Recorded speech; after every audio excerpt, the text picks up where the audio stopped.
नमस्कार, मैं हूं एसपी पांडे और आप देख रहे हैं न्यूज साइट लाइव। सबसे बड़ी खबर, विकास दुबे दुर्दांत अपराधी का द एंड हो गया है। पुलिस ने मुठभेड़ में एनकाउंटर के दौरान उसे मार गिराया है।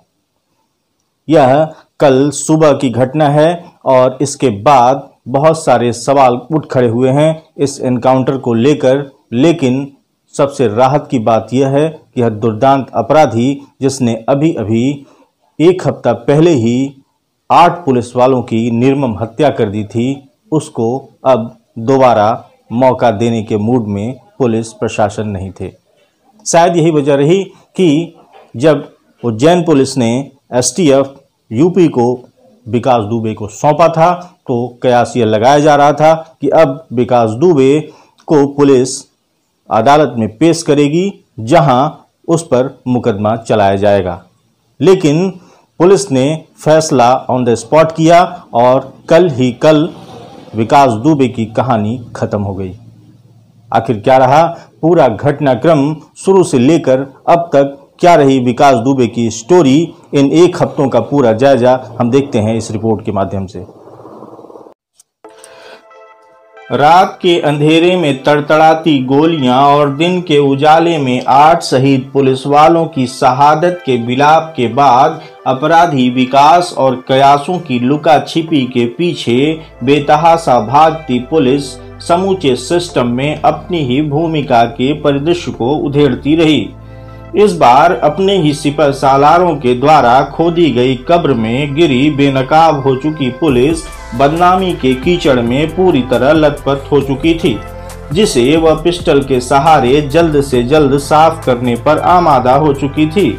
लिहाजा एनकाउंटर दर एनकाउंटर मीडिया की सुर्खियां बटोरते रहे। पुलिस इधर दुर्दांत नामकरण वाले शातिर अपराधी का पीछा कर रही थी, तो वहीं पुलिस की कार्यप्रणाली पर लगातार उभरते सवाल पुलिस विभाग की अपराध जगत में भूमिका का पीछा कर रहे थे। जाहिर है इस बार उभरे सवाल अब महज विकास दुबे जैसे इकलौते अपराधी पर केंद्रित न होकर कई ऐसे ही दुर्दांत अपराधियों एवं उनके आपराधिक इतिहास की पृष्ठभूमि, उनके रसूख तथा सत्ता और पुलिस से गठजोड़ के काले चिट्ठे पर आधारित हो चले थे। सवाल यह है कि 60 से भी अधिक संगीन आपराधिक मामलों में वांछित अपराधी विकास दुबे पर कार्रवाई को लेकर आज तक इतनी आक्रामक पुलिस क्यों नहीं हो सकी जितनी इस बार दिखी। सवाल यह है कि अपराधियों को पकड़ने के लिए अपने मजबूत नेटवर्क का हवाला देने वाली पुलिस अपने ही भीतर के कमजोर सिस्टम को ट्रेस कैसे नहीं कर सकी। सवाल यह भी कि शहीद सीओ की एसपी को लिखी गई चेतावनी भरी चिट्ठी के बाद भी पुलिस अपने आंतरिक सुरक्षा सिस्टम को विकास दुबे के विरुद्ध की जाने वाली कार्रवाई के लिए तैयार क्यों नहीं कर सकी। इन सवालों से बेहाल पुलिस को एक बड़ा झटका तब लगा जब मध्य प्रदेश की महाकाल पुलिस ने विकास के सरेंडर की कहानी को झूठा बताते हुए बकायदा गिरफ्तारी की शक्ल में यूपी एसटीएफ को गिफ्ट के तौर पर सौंप दिया।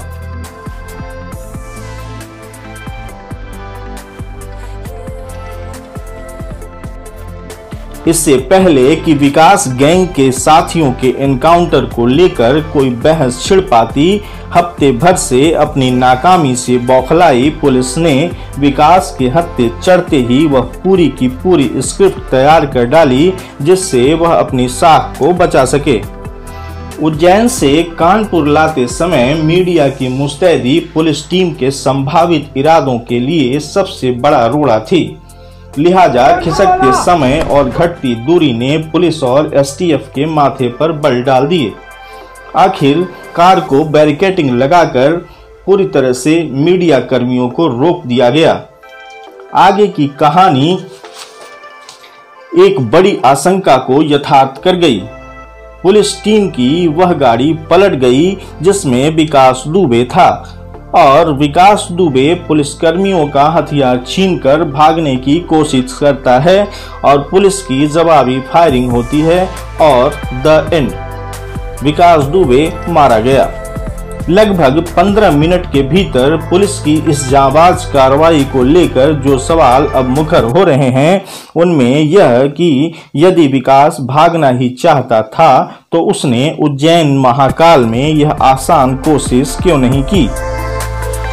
मीडिया को आखिर रास्ते में बैरिकेडिंग लगाकर क्यों रोक दिया गया।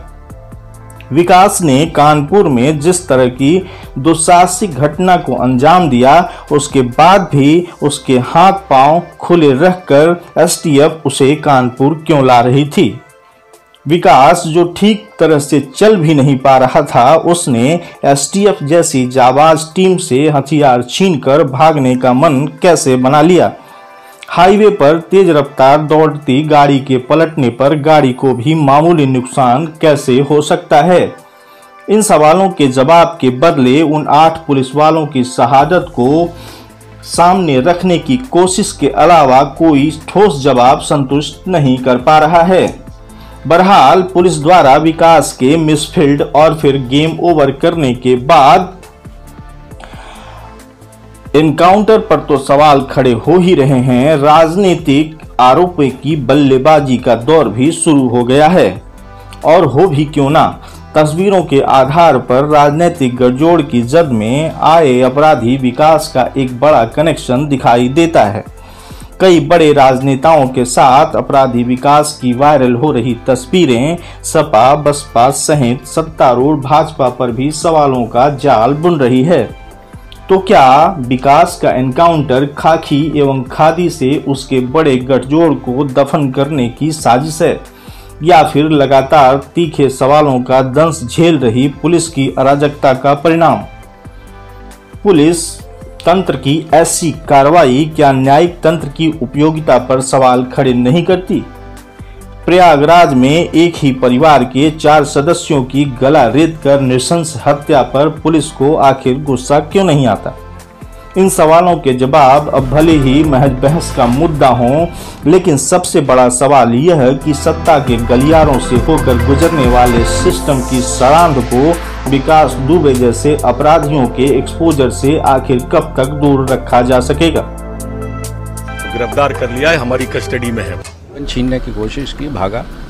उस दौरान पुलिस ने भी रिटेलिएटरी फायर किया है और उसमें घायल हुआ, जो बाद में हॉस्पिटल में ले जाया गया और वहाँ उसको डेड घोषित किया गया। दुर्दांत अपराधी के खात्मे ने समाज को राहत जरूर पहुंचाई है, लेकिन जिस तरह से इस पूरी कहानी को, इस पूरे एनकाउंटर को रचा गया, उस पर जो सवाल खड़े हुए हैं वह सवाल अभी और आगे पूछे जाते रहेंगे। बने रहिए हमारे साथ और देखते रहिए न्यूज़ साइट लाइव। हम बड़े मुद्दे और बड़ी खबरों के साथ फिर हाजिर होंगे आपके साथ। नमस्कार।